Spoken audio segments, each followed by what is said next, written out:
All right, let me ask you something. Have you ever tried to help someone, like you've given them the perfect advice, and then you just watch them completely ignore it? So frustrating, right? Well, today we're going to talk about this really powerful communication method called motivational interviewing. It's all about how to spark change in other people, not by telling them what to do, but by helping them find their own reasons to change. It's a game changer. I mean, it's such a universal frustration, isn't it? You see a friend, maybe a family member, even a coworker who's struggling, and you know exactly how they could fix their problem. So you lay out this perfect plan for them, you offer all your support, and then just crickets, total silence. Look, it's not just you. This happens all the time, and it's because of a really common, really powerful human instinct. Yeah, there's a name for it. It's called the righting reflex. And it's that deep-seated urge we all have to, make things right, to solve the problem for someone else. But here's the crazy paradox. The more you push, the more they instinctively push back. It's a psychological thing called reactance. Basically, when people feel like their freedom to choose is being threatened, their gut reaction is to assert their independence. And a lot of the time, that means doing the exact opposite of what you just suggested. So, if pushing doesn't work, what does? What's the alternative? Well, it turns out we need a completely different kind of conversation.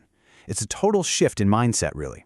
It's about moving away from being the expert with all the answers and stepping into a new role, one that's guided by the spirit of motivational interviewing. And you can really see the difference here. The traditional way, well, that's all about educating, confronting, and being the authority figure, right? Motivational interviewing just flips that whole script. Instead of education, it's about evocation, which is a fancy way of saying you're drawing their own answers out of them. Instead of confrontation, it's about collaboration. And maybe most important of all, instead of imposing your authority, you honor their autonomy. So, okay, what exactly is motivational interviewing, or MI for short? Well, at its core, it's a collaborative, kind of guiding style of conversation. The whole point isn't to give someone motivation, like you're pouring it into them. No, it's to help them find and strengthen the motivation that's already there, buried inside. It's a true partnership. And get this isn't just some nice idea, it's actually backed by a ton of research. Study after study shows that MI is way more effective than just giving direct advice. One huge meta-analysis found it outperforms the old way in a staggering 70% of cases, especially for really tough stuff like addiction, changing health habits, and mental health challenges.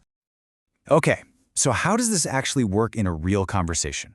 Well, MI is guided by 4 core principles.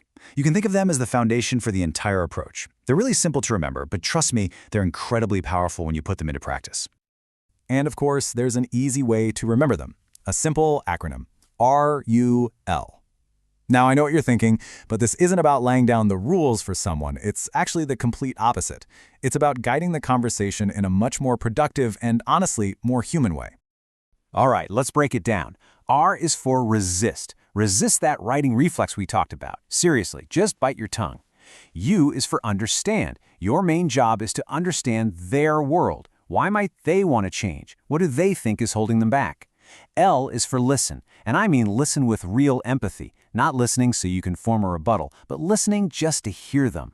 And finally, E is for empower. You got to remind them that they are the ones in control, that they are totally capable of making this change. Okay, so those principles, that's the why behind it all. But to actually use them, you need the how. And that brings us to the core skills. Think of it as your communication toolkit, full of stuff you can start using pretty much right away.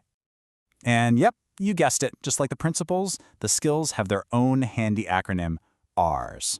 O-A-R-S. And the name is perfect because you can literally think of these as the oars you use to help navigate the conversation forward. But, and this is key, you're not taking over the steering wheel of their boat. They're still the captain. So ORS stands for O for open-ended questions, the kind you can't just answer with yes or no. A for affirmations. That's when you recognize their strengths and their efforts.